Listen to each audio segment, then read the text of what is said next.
The era of the superhero. If you were to ask a random person who the very first superhero was, a lot of times they would go with the old standbys such as Superman or Batman. Other people might go back just a little bit further and name Zorro or Flash Gordon. There is one other character that people often don't associate with the superhero genre that goes back even further. This character would fight against evil and any wrongdoings in the world no matter how the odds were stacked against him. Not only did this character have a marble mouth, he also had a great big googly eye to boot. No, I'm not talking about Marty Feldman. I'm talking about Popeye the Sailor Man, and more specifically, the video games of Popeye. What mega franchise was created by Nintendo when the original license for this game could not be obtained? So grab your spinach because here comes Bluto. This is the history of Popeye in video games. The year is 1980 and Nintendo designer Shigeru Miyamoto has an idea for an arcade game in the USA. He noticed the immense popularity of the cartoon character Popeye and thought it would be the perfect platform for a game. Popeye got a start in the comic strip Thimble Theater, which debuted in 1919 and was created by E.C. Seeger. The comic strip itself focused more on Olive Oil's family, with the main stars being Olive and her boyfriend Ham Gravy. Popeye debuted as a supporting character in 1929, but quickly won the hearts of readers and became its most popular character. Popeye himself was based on a real person by the name of Frank Fiegel, who lived in the same town as the author of the strip. At the time, Popeye did not gain his extraordinary strength from spinach, but from rubbing the head of a wiffle hen. He would need this advantage because he would sometimes be locked in conflict with Bluto over everybody's favorite anorexic Olive Oil. In 1933, Fleischer Studios released a series of Popeye cartoons which featured fantastic multi-plane scrolling and extraordinary rotoscoping techniques. In my opinion, CGI does not hold a candle to what they were able to accomplish back in 1933. These cartoons would further cement Popeye's legacy in pop culture. It's hard to believe how popular Popeye has become in the last 85 years. He has appeared in everything from radio shows, to comic strips, to cartoons, both on the big screen and small screen, and also in a live action movie that starred Robin Williams. In the 1950s, he even received his own hot air balloon that was marched in the Macy's Day Parade. A true sign you've actually made it in the business. DC Comics also created a ripoff character in the 1970s named Captain Strong, after failing to acquire the license for Popeye. Look at how similar the character is to the real thing.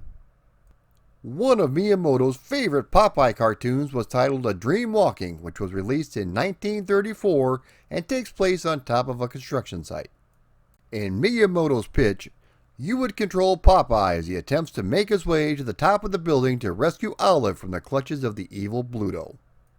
Mr. Miyamoto had taken his idea to King Features, which owned the copyright for Popeye, but the president at the time felt that video games were a fad and refused to grant the license to Nintendo. Rather than scrap everything, Miyamoto went back to the drawing board and made some modifications to his characters.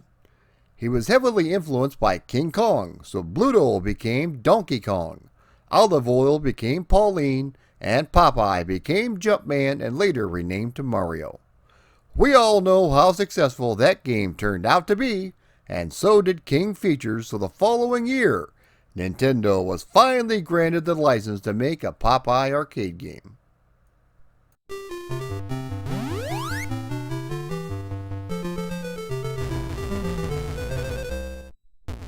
Popeye the Arcade game was released in 1983 by Nintendo.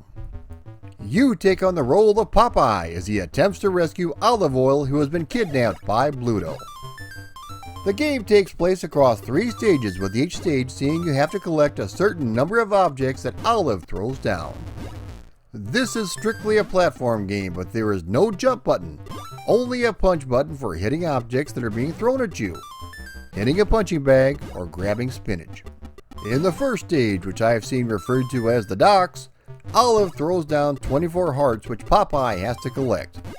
You have to hurry though and collect the objects before they reach the bottom of the screen. At that point you have 10 seconds to retrieve it, otherwise you lose a life. The higher on the platforms that you catch the hearts, the higher the point value becomes. Bluto is running around like somebody peed in his cornflakes. If you are on a level below him, he may bend down to swat you or just jump down to kill you. He will also throw beer bottles at you, but you can punch these if you time it just right. Hanging right below Olive is a bucket with a punching bag directly across from it. If Bluto was underneath the bucket and you hit the punching bag, the bucket will fall on his head, momentarily incapacitating him.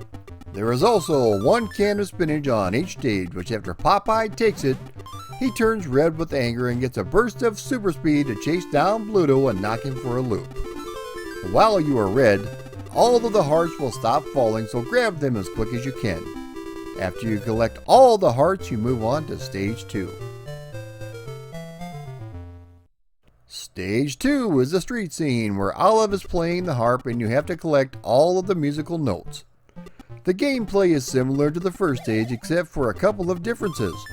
Wimpy is in the lower left hand corner on a plank, and if you jump off the second floor onto the plank, you will be catapulted up to the third floor. If you time it just right, you can be propelled up to the fourth floor where Sweet Pea is riding a balloon. Once you collect all 16 notes, a nice musical tune is played and you move on to level 3.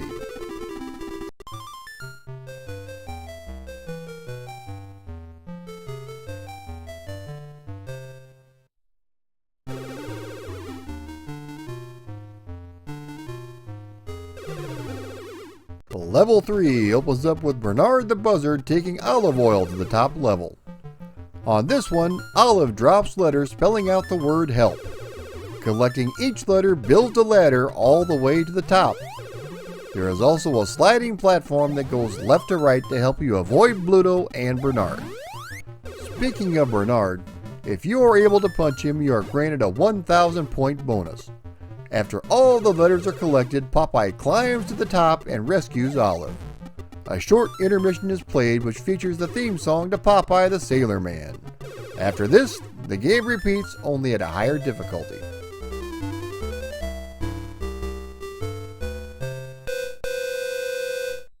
Popeye was another massive hit for Nintendo, but surprisingly there weren't any direct arcade sequels.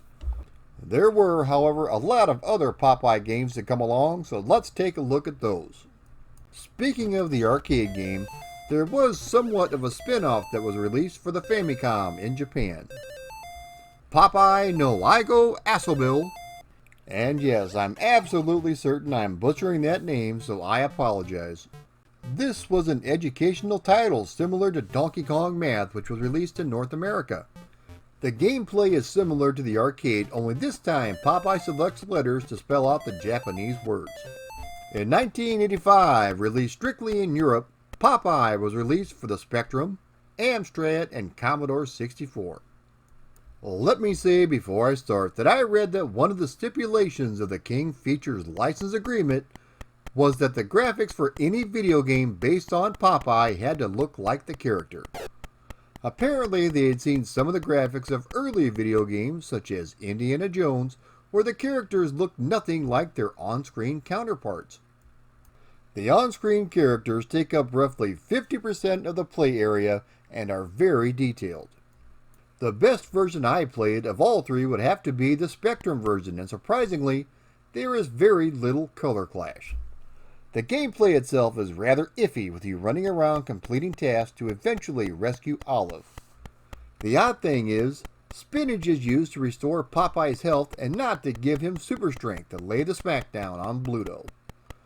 You can climb ropes, go through doors, etc. The game is great to look at, but in my opinion, it just wasn't very fun to play.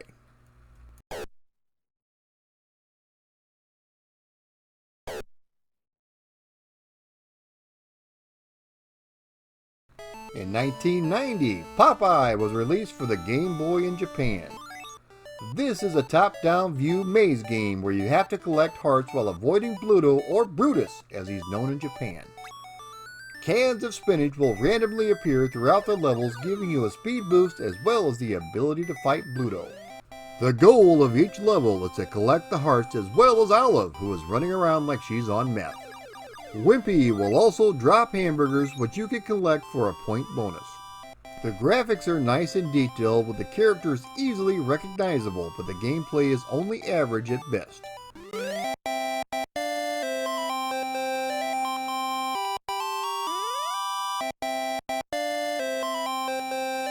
(1991) brought us another Japan exclusive, Popeye 2, which was released for the Game Boy. This is a side-scrolling platform game in which Popeye can punch and jump. The objective, surprise surprise, is to rescue Olive Oil. There are various bricks laying throughout the level, and punching them will sometimes reveal spinach cans. The more spinach cans Popeye collects, the bigger his fists get. After you collect a maximum of 7, you have the ability to throw spinach cans at your enemies. Although the graphics are in super deformed style, they are recognizable and look pretty good. The gameplay is fun in short bursts, but gets repetitive pretty quick.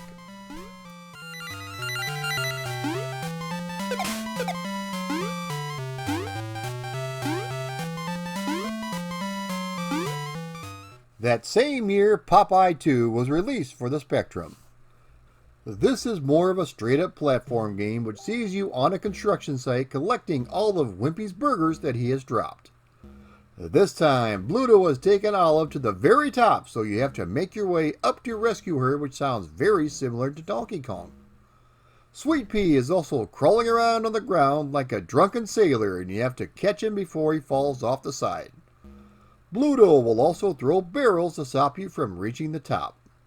The graphics are mostly monochrome, but they are very detailed and look pretty good.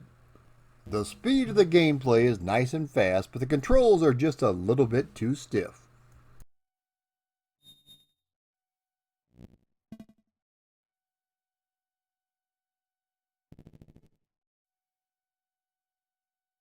(1992) brought us Popeye 3 Wrestle Crazy, which was released for the Commodore 64, Spectrum, and Amiga.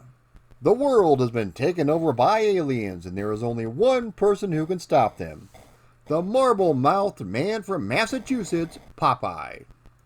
You have to wrestle a series of aliens while Bluto, Olive, and Wimpy all watch from the crowd. The gameplay is a lot of joystick wiggling with literally only 3 or 4 moves in the game. Once you get close to your opponent, a grapple is initiated, and whoever wiggles the joystick fast enough gets to pull off their one move, which is a pile driver. You can also kick and punch and attempt to go off the top rope, but literally that is it as far as moves go. The graphics are good, especially on the Amiga version, but the gameplay is extremely limited and is just not a whole lot of fun.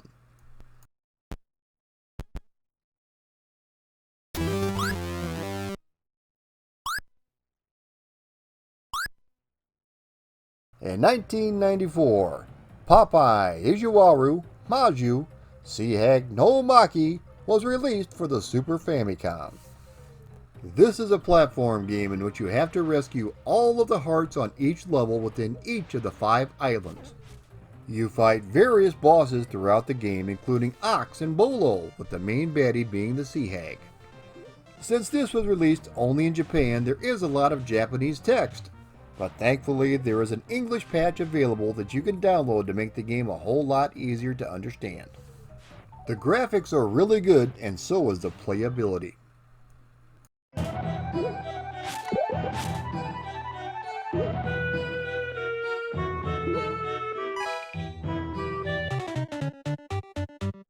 Another Japan exclusive, which was also released in 1994, is Popeye Beach Volleyball.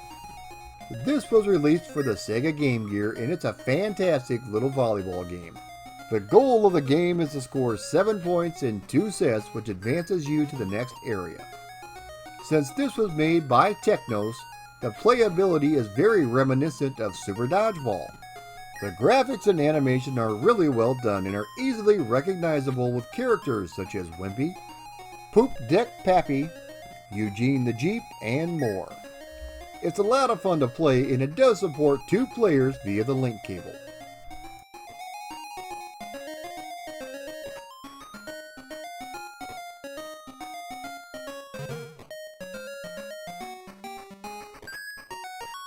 In the 1990s, a company by the name of Brilliant Digital Entertainment were making games it dubbed multi-path movies.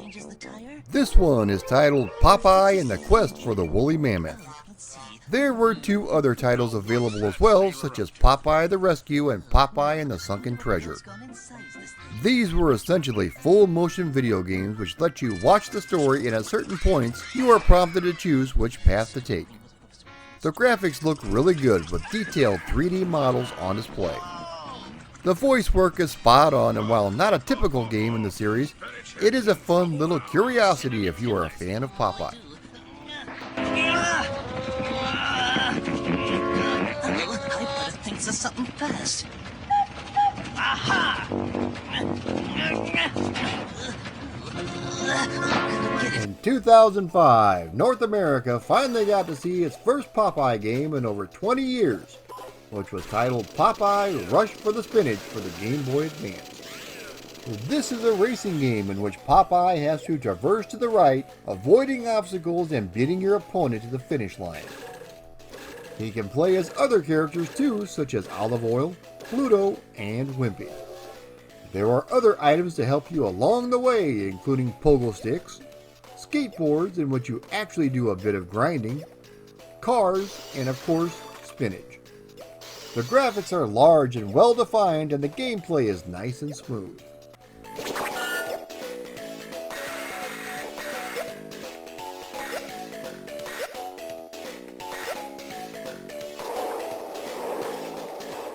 There were a number of conversions produced mostly by board game manufacturer Parker Brothers. My turn. My turn. This new Popeye video game has the boys fighting worse than ever. Oh, Popeye! It's my game. It's got 3 screens just like the arcade. Watch out! Yikes! Uh-oh. Fight like a man. Where's me spinach? Yow! You choke, you wimp. I ain't wimpy. I'm much better looking. The new Popeye video game, available for most popular home video and computer systems. Let's start the conversions with the Odyssey 2 version. First things first, either Pluto has kryptonite poisoning or has been struck with gamma rays, because he is totally green. The rest of the characters haven't fared too well either. If you can get past the character models, the game does play like Popeye, only in a severely limited way. Considering the hardware, it's amazing we have something that even remotely looks like the arcade game. I found that if you squint your eyes just enough, it's darn near arcade perfect.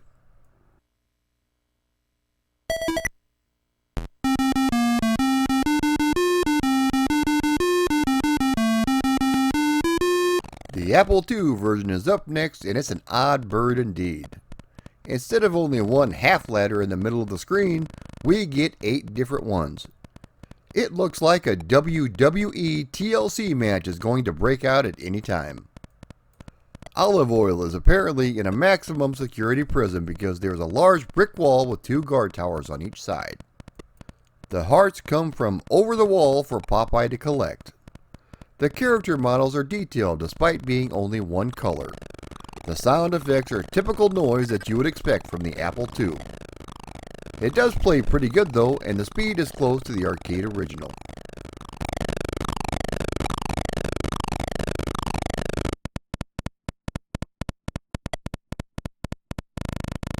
Next up is the Atari 2600 version, and I'm surprised at how well it turned out.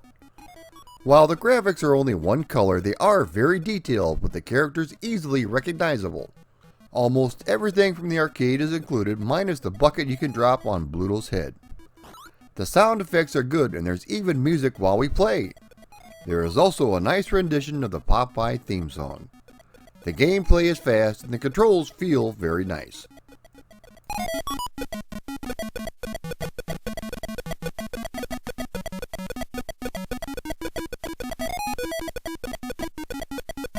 The Intellivision version is a big step up in terms of graphics from the 2600, but there is also something just a bit off about the animation. everything is a bit choppy, which also affects your ability to climb ladders and punch beer bottles. The graphics look very close to the arcade game, especially considering the hardware. The controls, on the other hand, are very stiff, which has not been helped by the Intellivision controller. At least we get the bucket this time around.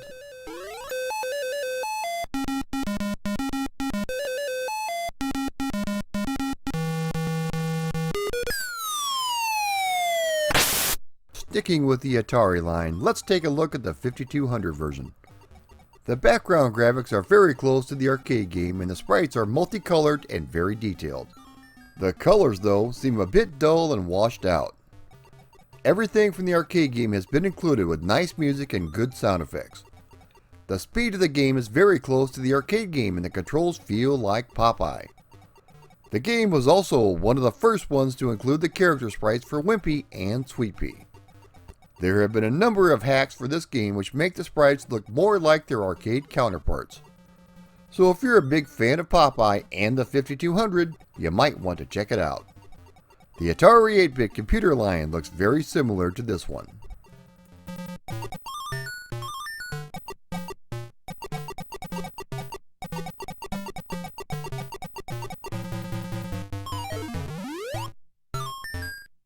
Up next is the good old Commodore 64 version. The background graphics look really good, although they are a bit blocky. The sprites, however, look like they were created by Teartex. They look like blobs of color running around the screen and not very well animated. The music and sound effects are pretty good, but the SID chip was capable of so much more. The gameplay is fast, although the collision detection is off, which ruins the whole experience in my opinion.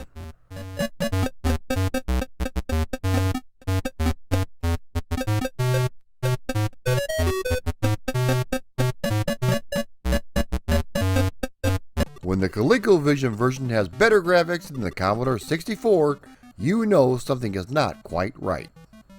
The characters of Bluto and Olive look fantastic, but Popeye is all white, unfortunately. It doesn't matter because they are all well animated. The sound effects and music are decent, with a nice rendition of the arcade theme playing in the background. The controls feel nice and tight, and the speed is close to the arcade original.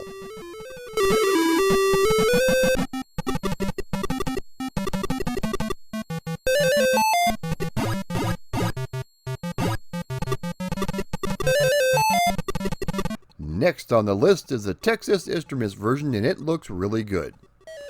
The character sprites are very detailed with multi-color models that closely resemble the arcade game. The sound effects and music are instantly recognizable, and even the controls are nice and tight. The speed of the game is just like the arcade game, a top-notch conversion for this little machine.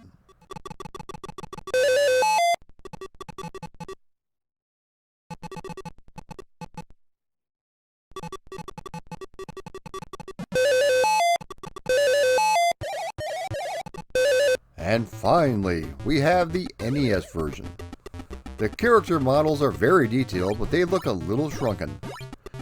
This was one of the first conversions to feature the cutscenes from the arcade games, such as Bernard the Buzzard carrying Olive to the top of the ship.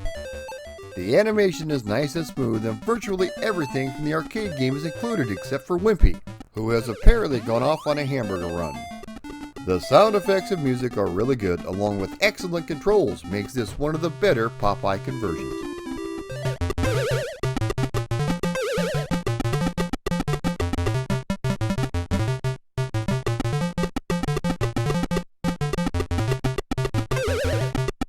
And that just about wraps up the history of Popeye, the video games.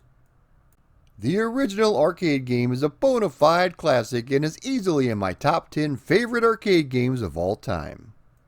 So if you've got a hankering for spinach and feel like knocking Bluto around, be sure and give it a try. With that being said, there's only one thing left to say. He's strong to the finish, 'cause he eats his spinach. He's Popeye the Sailor Man.